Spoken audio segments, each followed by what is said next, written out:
Hello guys, welcome back to our station. कैसा रहा आपका कल का एग्जाम जो एटीसी के लिए एग्जाम हुआ था? 400 वैकेंसीज जो आई थी एयरपोर्ट्स अथॉरिटी ऑफ इंडिया में। सो मेरे को बहुत सारे मैसेज मिले आप लोगों के, बहुत सारी शानदार प्रतिक्रियाएं मिल रही हैं आप लोगों की। वो कमाल के रिस्पॉन्सेज दे रहे हैं और एक्सपीरियंसेस बता रहे हैं अपने अपने। इस वीडियो में बात करने वाले हैं उसी के बारे में। बात करेंगे कट ऑफ क्या हो सकती है, लास्ट ईयर्स की क्या कट ऑफ थी, और जो आगे के वैकेंसीज या नेक्स्ट वैकेंसीज हम कब एक्सपेक्ट कर सकते हैं। तो आप लोगों ने जो 27 जुलाई को जो एग्ज़ाम दिया है ये इसमें सबसे पहली बात तो मैं उन लोगों को कंग्रेचुलेट कर देता हूँ कि जिन लोगों ने अटेम्प्ट किया। क्योंकि कोई भी एग्ज़ाम तभी क्वालिफाई होगा जब आप उसे अटेम्प्ट करोगे। ये नेगेटिव मार्किंग थी नहीं, सिर्फ 2 घंटे का एक ही पेपर था। उसमें 2 सेक्शन थे, आराम से आपने इस पेपर को अटेम्प्ट किया, ये शानदार बात है। हाँ, मैं मानता हूँ कि टाइम आप लोगों को कम मिला है प्रिपरेशन का, क्योंकि इन्होंने बहुत जल्दी टेस्ट करा लिया। विद इन जो भी एग्जाम को डेट फिल करने की लास्ट डेट थी उसके विद इन 14 डेज, यानी कि 2 हफ्ते के अंदर ही इन लोगों ने टेस्ट करा दिया। बट ठीक है, वो सभी के लिए टाइम कम था। हाँ, हमें अगर नेक्स्ट वैकेंसीज आ रही हैं, उसका सिलेबस क्या हो रहा है, अगर सेम सिलेबस रहेगा तो हमें प्रिपेयर पहले से करके रखना है नेक्स्ट टाइम के लिए। और ये जो आपने एक्सपीरियंस लिया है इस बार जो अटेम्प्ट का, ये आपको फायदा करेगा नेक्स्ट टाइम के लिए। जिन लोगों ने अटेम्प्ट नहीं दिया उन लोगों से फिर से रिक्वेस्ट है, आप अगर फॉर्म भर रहे हैं अपना, उसमें अपने पैसे लगा रहे हैं, एनर्जी लगा रहे हैं, टाइम दे रहे हैं, पढ़ाई कर रहे हैं, तो कोई भी रीज़न हो, आप कोशिश कीजिए उसको अवॉइड ना करें पेपर को। टेस्ट हमेशा देना चाहिए और तभी क्वालिफाई किया जा सकता है। जो लास्ट ईयर की कट ऑफ थी, एक्चुअली जो 2018 में जो टेस्ट हुआ था उसकी कट ऑफ थी 87 जनरल कैटेगरी में, और ये आप देख सकते हैं ओबीसी और एससी एसटी में थी। उस समय भी लगभग पैटर्न यही था पेपर का। और जो 2021 जो लास्ट ईयर जो टेस्ट हुआ था उसमें कट ऑफ थोड़ा बढ़ गई थी। हाँ, इसमें एक सेक्शन ईडब्ल्यूएस का भी और ऐड हो गया था, क्योंकि इकोनॉमिक वीकर वीकर सेक्शन की एक नई कैटेगरी शामिल हो गई है, जो रिजर्वेशन जिसको मिल रहा है।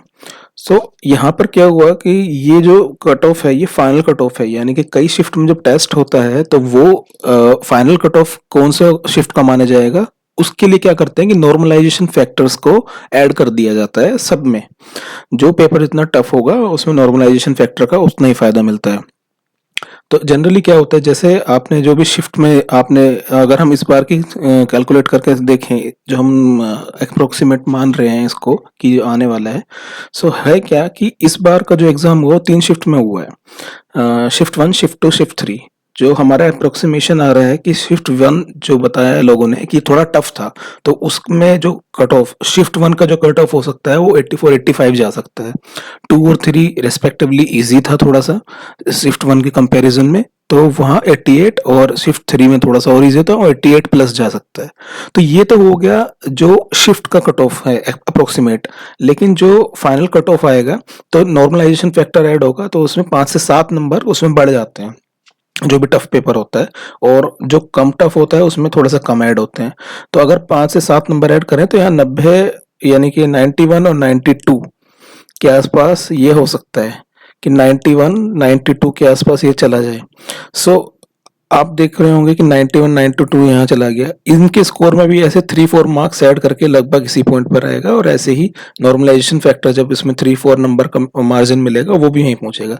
तो आपकी जो एवरेज जो कट ऑफ आनी चाहिए, जो मेरे अकॉर्डिंग मुझे लग रहा है कि 92 से 93 के बीच आनी चाहिए जनरल कैटेगरी में।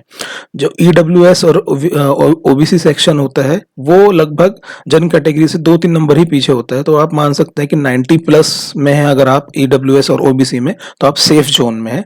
और ऐसे ही अगर आप 86 प्लस हैं एससी और एसटी में 86 प्लस हैं तो आप सेफ जोन में। तो जनरल कैटेगरी यानी कि अनरिजर्व्ड जो है वो 92 93 अप्रोक्सीमेट मान सकते हैं इस बार की कट ऑफ को। 90 सेफर साइड होना चाहिए मेरे हिसाब से इकोनॉमी वीकर सेक्शन और ओबीसी क्लास के लिए, और 86 प्लस एससी और एसटी के लिए होना चाहिए। उसमें प्लस माइनस 1 मार्क्स 2 मार्क्स हो सकता है, लेकिन मोर देन अगर हम कहें कि यही होगा, क्योंकि हम देख पा रहे हैं कि लास्ट ईयर भी 95 और 91 और 92 के अप्रोक्सीमेट सिमट गया था जनरल और ओबीसी का।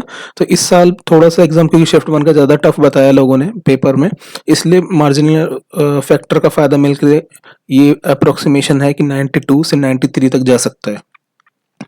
अभी बात कर लेते हैं कि जो सॉरी, मेरा आज गला खराब है तो माफ कीजिएगा। नेक्स्ट वैकेंसी के बारे में बात करते हैं इसमें कि नेक्स्ट वैकेंसी हम लोग कब एक्सपेक्ट कर सकते हैं और कितनी एक्सपेक्ट कर सकते हैं।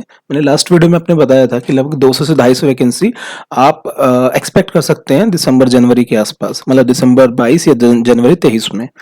उसका रीज़न मैंने बताया था कि जो एयर ट्रैफिक कंट्रोलर्स की रिक्वायरमेंट है वो बहुत ज़्यादा है एयरपोर्ट्स अथॉरिटी ऑफ इंडिया में। देखो मैं आज एक नोट ये दिखाना चाहूँगा आपको, जो ये द हिंदू का एक आर्टिकल है, ये 23 जुलाई का है अभी का।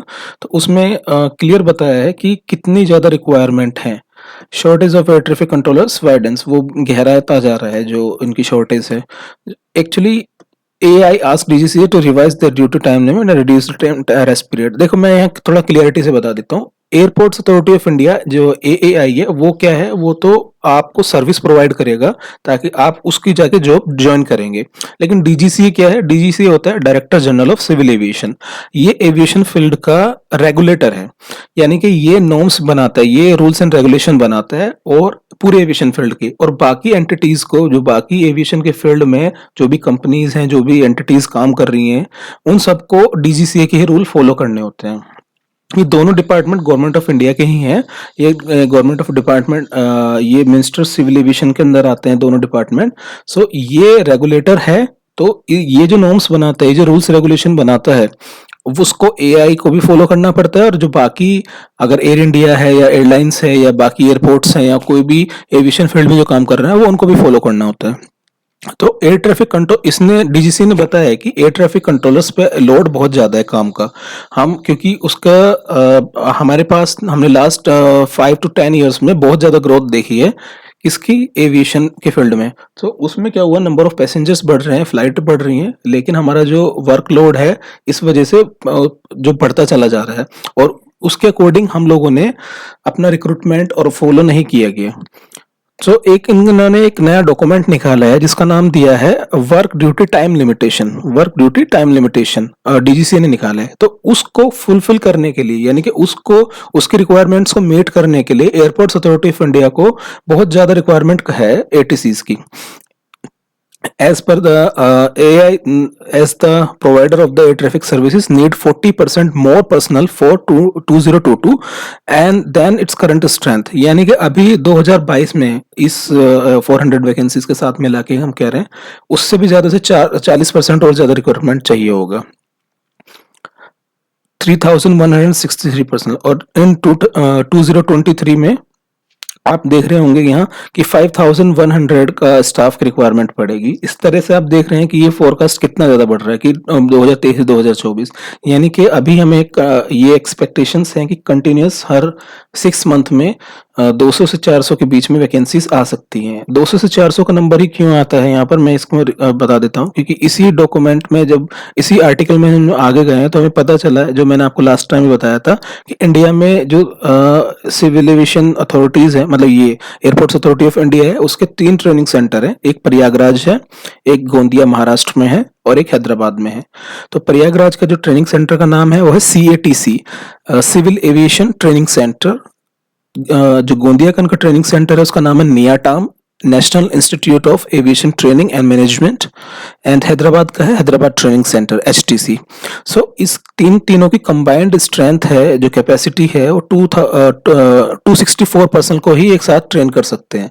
यानी कि अगर वो 400 वैकेंसी अगर एक बार ली है, और जो एट टाइम 264 पर्सन को ही वो लोग वो प्रोवाइड कर सकते हैं ट्रेनिंग, तो बाकी जो 140 लोग हैं उनको क्या करेंगे। देखो वो लोग क्या होता है कि कुछ इस तरह से मैनेज किया जाता है कि कुछ लोगों को स्टेशन पे भेज दिया जाता है, कुछ लोगों को डायरेक्ट ट्रेनिंग सेंटर पे, क्योंकि कई बार ऐसा होता है कि जो एक काम करने का तरीका है इतना ओपन नहीं, पब्लिक में नहीं है, पब्लिक नहीं जानती कि कैसे काम करते हैं। तो कुछ लोगों को वैसे जनरलाइज में तो तो कुछ टाइम के लिए, सबको पहले थोड़े टाइम के लिए स्टेशन पे, बड़े स्टेशन पे भेज दिया जाता है, उनको 1-2 महीने के लिए वहां पर सब कुछ ब्रीफिंग दी जाती है, वहां सबसे अवेयर कराया जाता है, सब चीज़ों के बारे में बताया जाता है, और उसके बाद उसको ट्रेनिंग सेंटर में भेजा जाता है। तो इसी मॉडल को फॉलो करते हुए ये लोग ऐसे रिक्रूटमेंट करते हैं ताकि इस थोड़ा सा स्टाफ स्टेशन पे बना भी रहे और साथ के साथ उनकी ट्रेनिंग भी होती रहे, और जब फुल ट्रेंड पर्सन आ जाए तो वो एज अ इंडिपेंडेंट ड्यूटी भी कर सके। तो अब आप देख रहे होंगे इतनी ज़्यादा शॉर्टेज है और आगे फ्यूचर में डिमांड्स बहुत ज़्यादा होने वाली है। तो हमें एक्सपेक्टेड है कि दिसंबर जनवरी के आसपास फिर से नोटिफिकेशन आता है, और चूंकि इतनी ज़्यादा रिक्वायरमेंट है डिपार्टमेंट को, और फिर से वो वैसे ही करेगा कि फटाफट से नोटिफिकेशन निकालेगा और फिर टेस्ट भी कंडक्ट जल्दी कराएगा। तो हमें ये चांस कम लगते हैं कि सिलेबस में वो ज़्यादा चेंजेस करें। सिलेबस वो यही रखने वाले होंगे जो अभी आया था कि पार्ट ए पार्ट बी में एक ही पेपर होगा, और जिसमें 10+2 की मैथ्स और फिजिक्स मेन है। सो इस बार आपने देखा मैथ्स और फिजिक्स में जो हमने आपको टॉपिक बताए हुए थे, 8 से 10 टॉपिक बताए थे, लगभग सारा उसी के आसपास ये पेपर आया हुआ था। हाँ, ये बात अलग है, डीपनिंग बहुत ज़्यादा थी, कुछ मतलब ग्रेविटी कुछ क्वेश्चंस की बहुत ज़्यादा थी, वो बहुत गहराई में पूछे हुए थे, लेकिन कुछ सेक्शंस बहुत ईजी थे। तब आप नेक्स्ट टाइम आपको ये बेनिफिट मिल सकता है कि उन टॉपिक्स को रेडी कर लीजिए, अच्छे से तैयार कर लीजिए, आपने अटेम्प्ट किया है, आपको एक्सपीरियंस भी है, आपको टाइम मैनेजमेंट करना होगा क्योंकि 120 मिनट का पेपर है, कई क्वेश्चन बहुत लेंदी भी थे, तो उस टाइम मैनेजमेंट करने के लिए आपको अभी से प्रिपेयर करना पड़ेगा नेक्स्ट वैकेंसीज के लिए। सिलेबस ये मान के चलते हैं कि यही आएगा, तो आपको अभी से एक तरह से ओपन पता है कि 6 मंथ या 7-8 महीने में जो नया टेस्ट आपका होने वाला है 6-7 महीने में, उसके लिए आप अभी से प्रिपेयर करना शुरू कीजिए। एक और मैं चीज़ बता देता हूँ इसके साथ-साथ, ये तो एक आर्टिकल है, हाँ, एक और चीज़ देखते हैं। ये एयरपोर्ट्स अथॉरिटी ऑफ इंडिया के बहुत सारे एयरपोर्ट्स हैं। ये मैं यहाँ इनकी वेबसाइट पे गया तो यहाँ एआई के एयरपोर्ट्स देखे, तो यहाँ बहुत सारे एयरपोर्ट्स हैं। इनमें से ऐसे कई एयरपोर्ट हैं जो अभी ओपन होने वाले हैं, जिनमें अभी ऑपरेशंस नहीं चल रहे थे, तो वहाँ पर स्ट्रेंथ चाहिए एयर ट्रैफिक कंट्रोलर्स की। इसके साथ-साथ हुआ क्या है, जैसे बहुत सारे जो हमारे बड़े स्टेशन, जो बड़े शहर हैं, वहाँ के जो एयरपोर्ट्स हैं वो बिल्कुल सैचुरेटेड हो चुके हैं। जैसे एक नया 2 नए एयरपोर्ट का मेरी जानकारी में आया है अभी, एक गोवा और एक राजकोट। तो गोवा वाला जो एयरपोर्ट है वो फुल फ्लेज्ड एयरपोर्ट है, ऑलरेडी वहाँ फ्लाइट्स चल रही हैं, लगभग सारे भारत के सभी बड़े शहरों से वहाँ फ्लाइट जाती हैं। अभी हुआ क्या है कि वहाँ पर एक नया एयरपोर्ट बना है और इस साल से वहाँ ऑपरेशंस स्टार्ट भी होने वाले हैं। अभी एक्सपेक्टेड है कि वो सितंबर से वो एयरपोर्ट स्टार्ट हो जाएगा। उसको मोपा मोपा एक जगह है वहाँ पर गोवा में, तो वहाँ स्टार्ट करें।